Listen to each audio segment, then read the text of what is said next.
ನಮಸ್ತೆ ವೀಕ್ಷಕರೇ, ನಾನು ಪ್ರೇಮ್ಶೇಖರ್. ದೇಶ್ ಪರದೇಶ್ಗೆ ನಿಮಗೆ ಮತ್ತೊಮ್ಮೆ ಸ್ವಾಗತ. ಇಂದಿನ ವಿಷಯ ನಿಮಗೆ ಗೊತ್ತೇ ಇದೆ.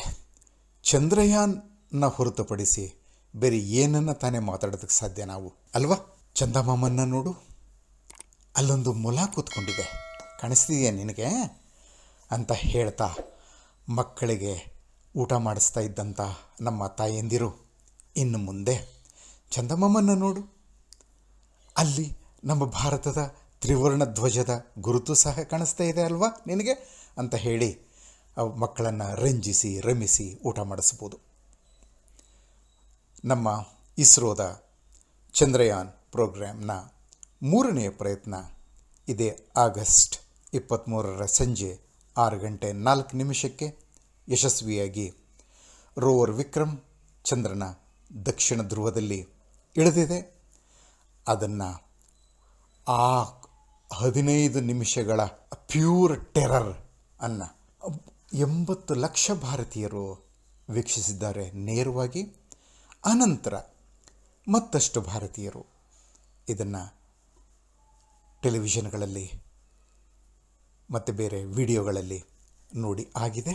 ಅದರಲ್ಲಿ ಹೀಗಾಗಿ ಈ ವಿಷಯದ ಬಗ್ಗೆ, ಅಂದರೆ ವಿಕ್ರಮ್ ಲ್ಯಾಂಡ್ ಆದದ್ದು, ಅನಂತರ ಪ್ರಜ್ಞಾನ್ ಹೊರಗೆ ಬಂದದ್ದು, ಚಂದ್ರನ ಮೇಲೆ ಓಡಾಡ್ತಾ ಇರೋದು, ಅದರ ಚಕ್ರಗಳಲ್ಲಿ ಭಾರತದ ತ್ರಿವರ್ಣ ಧ್ವಜ ಮತ್ತು ಇಸ್ರೋದ ಲೋಗೋಗಳು ಚಂದ್ರನ ಮೈ ಮೇಲೆ ಮೂಡ್ತಾ ಸಾಗಿರೋದು, ಅದನ್ನೆಲ್ಲ ನೀವು ನೋಡ್ತಾನೇ ಇದ್ದೀರಿ. 3 ವಿಡಿಯೋಗಳು ಬಂದಿವೆ ಅದರದ್ದು ಇಲ್ಲಿವರೆಗೆ. ವಿಕ್ರಮಿಂದ ಚಂದ್ರನ ವಾತಾವರಣದಲ್ಲಿ ಗಾಳಿ ಇಲ್ಲದ ಕಾರಣ ಆ ಗುರುತುಗಳು ಬಹುಶಃ ಚಂದ್ರ ಇರೋವರೆಗೂ ಅಥವಾ ಅದರ ವಾತಾವರಣದಲ್ಲಿ ಎಂದಾದರೂ ಒಂದಿನ ಗಾಳಿ ಸೃಷ್ಟಿಯಾಗುವವರೆಗೂ ಇದ್ದೇ ಇರ್ತವೆ. ಇದನ್ನು ನೀವೆಲ್ಲ ನೋಡಿದ್ರಿ, ನಿಮಗೆ ಎಲ್ಲವೂ ಗೊತ್ತಾಗಿದೆ. ಬಹುಶಃ ನನಗಿಂತಲೂ ಜಾಸ್ತಿ ನಿಮಗೆ ಗೊತ್ತಿದೆ. ಹೀಗಾಗಿ ಇದ್ರ ಬಗ್ಗೆನೇ ನಾನು ಜಾಸ್ತಿ ಹೇಳೋದಕ್ಕೆ ಹೋಗೋದಿಲ್ಲ. ಮತ್ತೊಂದು ಆಯಾಮವನ್ನು ನಾನು ಇಲ್ಲಿ ಅವಲೋಕನಕ್ಕೆ ತಗೋತೀನಿ. ನೋಡಿ, ಈ ನಮ್ಮ ರೋವರ್ ವಿಕ್ರಮ್ ಇಳಿದಂಥ ಸ್ಥಳಕ್ಕೆ ಹೆಸರಿಟ್ಟಿರುವ ವಿಷಯದ ಕುರಿತಾಗಿ, ಮತ್ತು ನಾವು ಹೀಗೆ ಒಂದು ನಮಗೆ ಮುಖ್ಯ ಅನಿಸಿದಂಥ ಸ್ಥಳಗಳಿಗೆ ಹೆಸರಿಡೋದರ ಬಗೆಗೆ ಒಂದೆರಡು ಮಾತುಗಳನ್ನು ನಿಮ್ಮ ಜೊತೆ ನಾನು ಹೇಳಬೇಕು. ನೋಡಿ, ಒಂದು ಕಾಲದಲ್ಲಿ ನಮ್ಮ ಮೊದಲ ಉಪಗ್ರಹ ಆರ್ಯಭಟ ನಿಮಗೆಲ್ಲ ಗೊತ್ತು. 1975ರಲ್ಲಿ ರಷ್ಯನ್ ಸ್ಪೇಸ್ ಸ್ಟೇಷನ್ನಿಂದ ರಷ್ಯನ್ ರಾಕೆಟ್ನಲ್ಲೇ ಲಾಂಚ್ ಆದದ್ದು. ಅದಕ್ಕೆ ಆರ್ಯಭಟ ಅಂತ ನಾಮಕರಣ ಯಾಕೆ ಮಾಡಲಾಯಿತು? ಯಾಕಂದರೆ ಆರ್ಯಭಟ ಪ್ರಾಚೀನ ಭಾರತವಷ್ಟೇ ಏಕೆ, ಪ್ರಾಚೀನ ಜಗತ್ತಿನ ಒಬ್ಬ ಮಹಾನ್ ಖಗೋಳ ವಿಜ್ಞಾನಿ. ಐಸಾಕ್ ನ್ಯೂಟನ್ ಮತ್ತು ಕೋಪರ್ನಿಕಸ್ ಅವರೆಲ್ಲ ಹೇಳೋದಕ್ಕೂ 1000 ವರ್ಷಗಳ ಮೊದಲೇ ಭೂಮಿ ಗುಂಡಾಗಿದೆ ಅಂತ ಹೇಳಿದ್ದಂಥ ಮೇಧಾವಿ ಆತ. ಹಾಗೆಯೇ ಭೂಮಿಯೇ ಸುತ್ತುತ್ತಾ ಇದೆ ಅನ್ನೋದನ್ನು ಸಹ ತಿಳಿಸ್ಕೊಟ್ಟಂಥ ಖಗೋಳ ವಿಜ್ಞಾನಿ ಆತ. ಈವನ್ ಇಂದಿನ ಅಮೆರಿಕಾದ ಬಗೆಗೂ ತಿಳಿದುಕೊಂಡಿದ್ದ ಅಂತ ನಾವು ಹೇಳ್ಬೋದು. ಯಾಕಂದರೆ ಆರ್ಯಭಟ ಬರೆದಿಟ್ಟಿದ್ದಾನೆ, ನಮ್ಮ ಭಾರತದಲ್ಲಿ ನಡು ಹಗಲಾಗಿರುವಾಗ ಭೂಮಿಯ ಆ ಬದಿಯ ಸಿದ್ಧಪುರದಲ್ಲಿ ನಡುರಾತ್ರಿ ಆಗಿರುತ್ತದೆ ಅಂತ. ಭೂಮಿಯ ಆ ಬದಿಯಲ್ಲಿರೋದು, ಭೂಗೋಳದ ಆ ಬದಿಯಲ್ಲಿರೋದು ಅಮೆರಿಕ ಖಂಡ, ನಿಮಗೆಲ್ಲ ಗೊತ್ತಿದೆ. ಸೊ ಆತ ಇಂದಿನ ಅಮೆರಿಕವನ್ನು ಸಿದ್ಧಪುರ ಅಂತ ಗುರುತಿಸಿದ್ದ. ಇಂಥ ಮಹಾನ್ ಖಗೋಳ ವಿಜ್ಞಾನಿಯ ಹೆಸರನ್ನು ನಮ್ಮ ಮೊದಲ ಉಪಗ್ರಹಕ್ಕೆ ಇಟ್ಟದ್ದು ಅನ್ವರ್ಥವೇ ಆಗಿತ್ತು. ಅನಂತರ ಸ್ವಲ್ಪ ನಾವು ಬೇರೆ ಈ ಭೂಮಿಲೇ ಇನ್ನೊಂದು ಕಡೆಗೆ ಹೋಗೋಣ. ಒಂದು ಕಾಲದಲ್ಲಿ ನಮ್ಮ ವಿಜ್ಞಾನಿಗಳು ಅಥವಾ ನಮ್ಮ ವಿಜ್ಞಾನಿಗಳು ಮತ್ತು ತಂತ್ರಜ್ಞರನ್ನು ಹೊತ್ತ ನೌಕೆಗಳು ಅಂಟಾರ್ಟಿಕಾಗೆ ಹೋಗೋದೇ ನಮಗೆ ಭಾಳ ದೊಡ್ಡದಾದಂಥ ಸುದ್ದಿಯಾಗಿರ್ತಿತ್ತು. ಹೀಗೆ 1984ರಲ್ಲಿ, ಟು ಬಿ ಪ್ರಿಸೈಸ್ 26 ಜನವರಿ 1984ನಲ್ಲಿ ನಮ್ಮ ಒಂದು ವೈಜ್ಞಾನಿಕ ಸಂಶೋಧನಾ ಕೇಂದ್ರ ಅಂಟಾರ್ಟಿಕಾದಲ್ಲಿ ಸ್ಥಾಪನೆಯಾದಾಗ ಅದಕ್ಕೆ ದಕ್ಷಿಣ ಗಂಗೋತ್ರಿ ಅನ್ನೋ ಹೆಸರನ್ನು ಇಡಲಾಯಿತು. ಗಂಗೋತ್ರಿ ನಿಮಗೆ ಗೊತ್ತಿದೆ, ಗಂಗಾ ನದಿಯ ಉಗಮ ಸ್ಥಾನ. ಬಹಳ ಬಹಳ ಚಳಿ ಇರುವಂಥ ಮಂಜುಗಡ್ಡೆ ಪೇರಿಸಲ್ಪಟ್ಟಿರುವ ಮಂಜಿನಿಂದ ಅದು ಹಿಮದಿಂದ ತುಂಬಿರುವಂಥ ಸ್ಥಳ ಅದು. ಅಂಟಾರ್ಟಿಕಾ ಅಂದರೆ ಅದು ಒಂದು ದೊಡ್ಡ ಹಿಮ ಅಲ್ವಾ, 1.5 ಕೋಟಿ ಚದರ ಕಿಲೋಮೀಟರ್ ವಿಸ್ತಾರಕ್ಕೆ ಹರಡಿರುವ ಹಿಮ ಅದು. ಅಲ್ಲಿ ನಮ್ಮ ಸಂಶೋಧನಾ ಕೇಂದ್ರ ಸ್ಥಾಪನೆಯಾದಾಗ ಅದಕ್ಕೆ ದಕ್ಷಿಣ ಗಂಗೋತ್ರಿ ಅಂತ ಹೆಸರಿಟ್ಟದ್ದು ಬಹಳ ಅನ್ವರ್ಥವೇ ಆಗಿತ್ತು, ಅರ್ಥಪೂರ್ಣವೇ ಆಗಿತ್ತು. ಹಾಗೆ ಇನ್ನು ನಮ್ಮ ಈ ಚಂದ್ರಯಾನ್ ಯೋಜನೆಗಳಿಗೂ ಶುರುವಾದಾಗ ಮೊದಲನೇ ಪ್ರಯತ್ನ 2008-09 ಅದು ಯಶಸ್ವಿ ಆಗಲಿಲ್ಲ. ಅಂದರೆ ಆಗಲೂ ಸಹ ನಮ್ಮ ಲ್ಯೂನಾರ್ ಮಾಡೆಲ್ ಕ್ರ್ಯಾಶ್ ಲ್ಯಾಂಡ್ ಆಯಿತು. ಅದಕ್ಕೆ ಏನು ಹೆಸರಿಟ್ಟರು ಆಗಿನ UPA ಸರ್ಕಾರ? ಅಲ್ಲಿ ಅದು ಸ್ವಲ್ಪ ನನಗೆ ವಿಚಿತ್ರ ಅನಿಸುತ್ತೆ. ಅದಕ್ಕೆ ಜವಾಹರ್ ಪಾಯಿಂಟ್ ಅನ್ನೋ ಹೆಸರನ್ನು UPA ಸರ್ಕಾರ ಇಡ್ತು. ಅಂದರೆ ಒಬ್ಬ ವ್ಯಕ್ತಿಯ, ತನ್ನ ಕಾಂಗ್ರೆಸ್ ಪಕ್ಷದ ನಾಯಕ, ದೇಶದ ಪ್ರಧಾನಮಂತ್ರಿ, ಒಬ್ಬ ವ್ಯಕ್ತಿಯ ಹೆಸರನ್ನು, ಅಂದರೆ ಕಾಂಗ್ರೆಸ್ ಪಕ್ಷ ತನ್ನ ನಾಯಕನ ಹೆಸರನ್ನು ಅದಕ್ಕೆ ಇಡ್ತು. ಜವಾಹರ್ಲಾಲ್ ನೆಹರು ಪ್ರಧಾನಮಂತ್ರಿಯಾಗಿದ್ದರು ನಿಜ, ಆದರೆ ಆ ಚಂದ್ರನ ಮೇಲಿನ ಒಂದು ಪಾಯಿಂಟ್ಗೆ ಅವರ ಹೆಸರನ್ನು ಇಟ್ಟದ್ದು ಅಷ್ಟೇನೋ ನನಗೆ ಸರಿ ಅಂತ ಕಾಣೋದಿಲ್ಲ.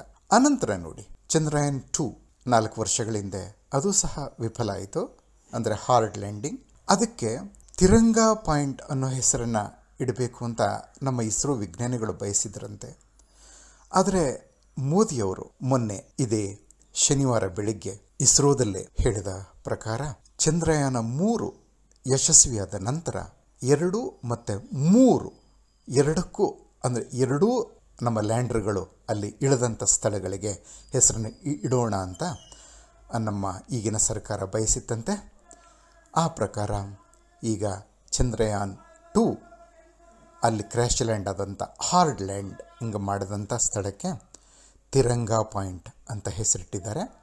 ಮತ್ತು ಈಗಿನ ಚಂದ್ರಯಾನ್ 3 ಯಶಸ್ವಿಯಾಗಿ ಸಾಫ್ಟ್ ಲ್ಯಾಂಡಿಂಗ್ ಮಾಡಿದಂಥ ಸ್ಥಳಕ್ಕೆ ಶಿವಶಕ್ತಿ ಪಾಯಿಂಟ್ ಅಂತ ಪ್ರಧಾನಮಂತ್ರಿ ನರೇಂದ್ರ ಮೋದಿಯವರು ಹೆಸರಿಟ್ಟಿದ್ದಾರೆ. ಈ ಹೆಸರನ್ನು ಯಾಕಾಗಿ ಇಡಲಾಯಿತು ಅಂತ ಸಹ ನಮಗೆ ವಿವರಿಸಿದ್ದಾರೆ.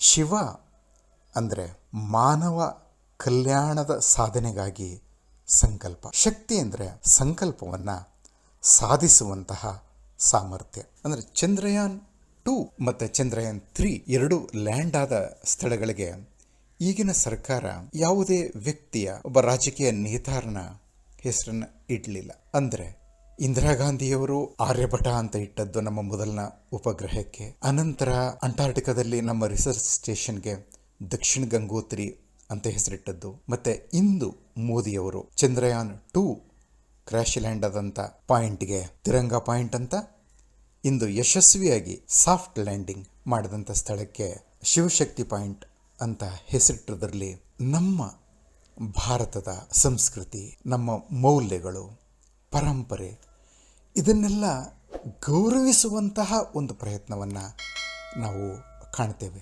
ದೇಶಪ್ರೇಮ, ರಾಷ್ಟ್ರಭಕ್ತಿ ಇಂದಿರಾ ಗಾಂಧಿಯವರ ಮತ್ತು ನಮ್ಮ ನರೇಂದ್ರ ಮೋದಿಯವರ ಹೆಸರಿಡುವಿಕೆಯಲ್ಲಿ ಎದ್ದು ಕಾಣ್ತಾ ಇದೆ. ಇಲ್ಲಿ ನಾನು ಹಿಂದಿನ ಹೇಳಿದ ರೀತಿ ಅಪವಾದವಾಗಿ ಕಂಡದ್ದು ಚಂದ್ರಯಾನ್ 1 ಅದು ಹಾರ್ಡ್ ಲ್ಯಾಂಡ್ ಮಾಡಿದ ಸ್ಥಳಕ್ಕೆ ಒಬ್ಬ ರಾಜಕೀಯ ನೇತಾರನ ಹೆಸರನ್ನು ಇಟ್ಟದ್ದು. ಇಲ್ಲಿ ಇನ್ನೂ ಕೆಲವು ವಿಷಯಗಳನ್ನು ನಾವು ತಗೋಬೇಕು. ನೋಡಿ, ಒಂದು ಸಂತೋಷ ಅನ್ನಿಸಿದಂಥ ಮಾತುಗಳನ್ನು ಮೊದಲು ಹೇಳ್ತೇನೆ. ಇನ್ಫ್ಯಾಕ್ಟ್ ಈಗ ಅಲ್ಲಿಂದ ವಿಕ್ರಮಿಂದ ಮೆಸೇಜ್ ಬಂತಲ್ಲ, India I have reached my destination, you too ಅನ್ನೋದನ್ನು ಕೇಳಿದಾಗ ನನಗೆ ನೆನಪಾದದ್ದು 1982 ಅಂತರಿಕ್ಷಕ್ಕೆ ಹೋದಂಥ ನಮ್ಮ ಪ್ರಪ್ರಥಮ ಗಗನಯಾತ್ರಿ ರಾಕೇಶ್ ಶರ್ಮಾ ಅವರ ಜೊತೆ ಆಗಿನ ಪ್ರಧಾನಮಂತ್ರಿ ಇಂದಿರಾ ಗಾಂಧಿಯವರು ಆಡಿದ ಮಾತುಗಳು. ಇಂದಿರಾ ಗಾಂಧಿಯವರು ಕೇಳಿದ್ರು, ಅಲ್ಲಿಂದ ನಮ್ಮ ಭಾರತ ಹೇಗೆ ಕಾಣ್ತಾ ಇದೆ ಅಂತ. ಅದಕ್ಕೆ ಆಸ್ಟ್ರೋನಾಟ್ ರಾಕೇಶ್ ಶರ್ಮಾ ಹೇಳಿದ್ರು, ಚಂದ ಕಾಣ್ತಾ ಇದೆ ಪ್ರಧಾನಮಂತ್ರಿ ಜಿ ಸಾರೆ ಜಹಾನ್ ಸೆ ಅಚ್ಚಾ ಯೇ ಹಿಂದೂಸ್ತಾ ಹಮಾರ. ಅದರಲ್ಲೂ ನಮಗೆ ಕಾಣೋದು ದೇಶ ಪ್ರೇಮ, ರಾಷ್ಟ್ರಭಕ್ತಿ की प्रेरणा मिलेगी. प्रश्न तो आपसे बहुत से पूछने हैं, लेकिन थोड़े से पूछती हूँ. ऊपर से भारत कैसा दिखता है आपको? जी मैं बगैर किसी झिझक के कह सकता हूँ कि सारे जहां से अच्छा.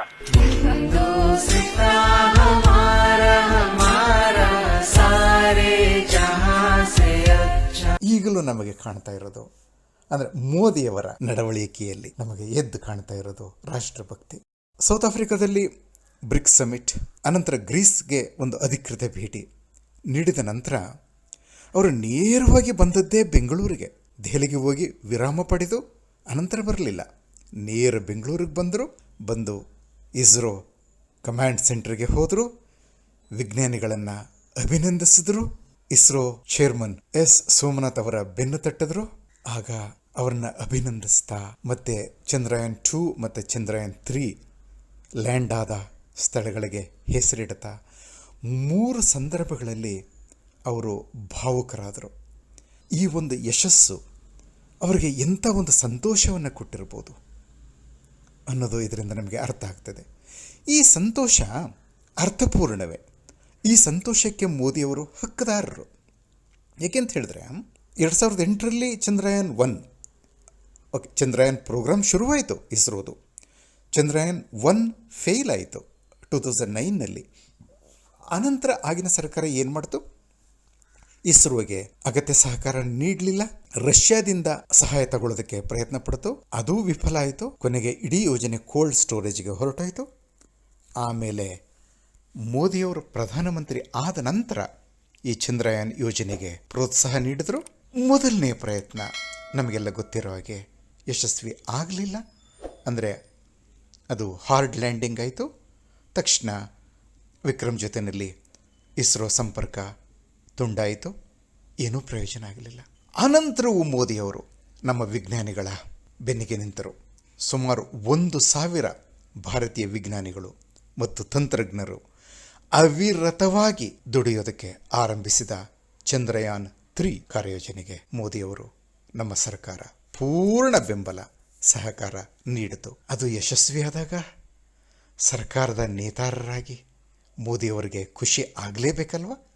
ಆ ಖುಷಿಯನ್ನು, ಆ ಸಂತೋಷವನ್ನು, ಆ ಭಾವುಕತೆಯನ್ನು ನಾವು ನೋಡಿಯೇ ಇದ್ದೀವಿ.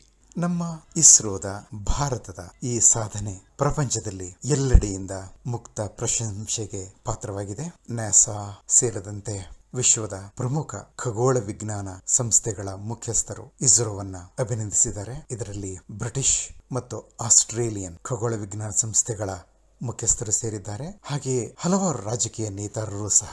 ದಕ್ಷಿಣ ಆಫ್ರಿಕಾದ ಪ್ರೆಸಿಡೆಂಟ್ ಸಿರಿಲ್ ರಾಮಫೋಸಾ, ನಮ್ಮ ನೆರೆಯ ಮಾಲ್ಡೀವ್ಸ್ನ ಅಧ್ಯಕ್ಷರಾದ ಮೊಹಮ್ಮದ್ ಸೋಲಿ ಅವರೂ ಸಹ ಅಭಿನಂದಿಸಿದ್ದಾರೆ. ಇನ್ನು ಆಶ್ಚರ್ಯ ಮತ್ತು ಒಂದು ವಿಶೇಷವಾದಂಥ ಸಂತೋಷ ಉಂಟು ಮಾಡೋದು ಅಂತ ಹೇಳಿದ್ರೆ, ಪಾಕಿಸ್ತಾನದಿಂದಲೂ ಚಂದ್ರಯಾನ್ 3 ಪ್ರಶಂಸೆಗೆ ಒಳಗಾಗಿದೆ.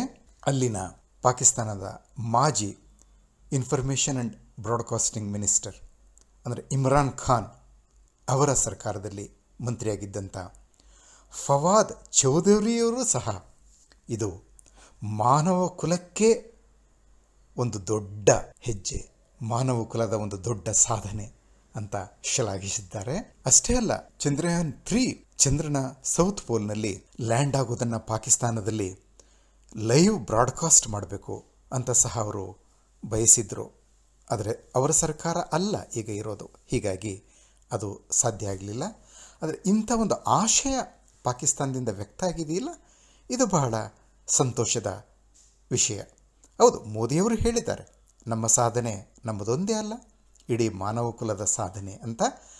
ಅಂದರೆ ಆ ಮಾನವ ಕುಲದಲ್ಲಿ ಪಾಕಿಸ್ತಾನಿಯರು ಸೇರಿದ್ದಾರೆ. ಆಗಸ್ಟ್ 23ರಿಂದ 14 ದಿನಗಳು ವಿಕ್ರಮ್ ಚಂದ್ರನ ಮೇಲೆ ಇರುತ್ತೆ. ರೋವರ್ ಪ್ರಜ್ಞಾನ್ ಸಹ ಚಂದ್ರನ ಮೇಲೆ ಅಡ್ಡಾಡಿಕೊಂಡು ಮಾಹಿತಿಗಳನ್ನು ನಮಗೆ ತಲುಪಿಸೆ. 14 ದಿನಗಳು ಯಾಕೆ ಅಂತ ಹೇಳಿದ್ರೆ, ಅದು ಚಂದ್ರನ ಒಂದು ದಿನ. ಆ ಒಂದು ದಿನದಲ್ಲಿ ಈ ಎರಡೂ ಸಹ ಕಾರ್ಯನಿರತ ಆಗಿರ್ತವೆ.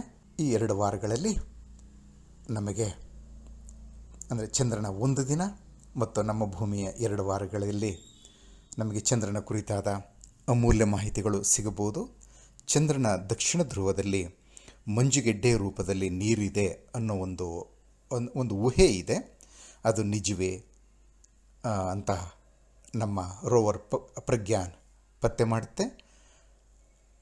ನಿಜವಾಗಲೂ ಅಲ್ಲಿ ನೀರೇ ಇದ್ದರೆ ಅದು ಒಂದು 21ನೇ ಶತಮಾನದ ಮಹಾನ್ ಶೋಧನೆ ಆಗುತ್ತದೆ ಮತ್ತು ಚಂದ್ರನಲ್ಲಿ ಮಾನವ ವಸತಿ ಸ್ಥಾಪನೆ ಆಗೋದಕ್ಕೆ ಅದು ಮೊದಲ ಹೆಜ್ಜೆ ಸಹ ಆಗಬಹುದು. ಸೊ ಈ ಸಂತೋಷದ ವಿಷಯವನ್ನು, ನಿಮಗೆಲ್ಲ ಗೊತ್ತೇ ಇರುವಂಥ ಸಂತೋಷದ ವಿಷಯದ ಬಗ್ಗೆ ಹೀಗೆ ನನ್ನ ಕೆಲವು ಅನಿಸಿಕೆಗಳನ್ನ ನಿಮ್ಮ ಜೊತೆ ಹಂಚಿಕೊಂಡು ಈ ದಿನದ ದೇಶ್ ಪರದೇಶ್ ಪ್ರಕರಣವನ್ನು ಮುಕ್ತಾಯಗೊಳಿಸ್ತಾ ಇದ್ದೀನಿ. ಎಲ್ಲರಿಗೂ ವಂದನೆಗಳು.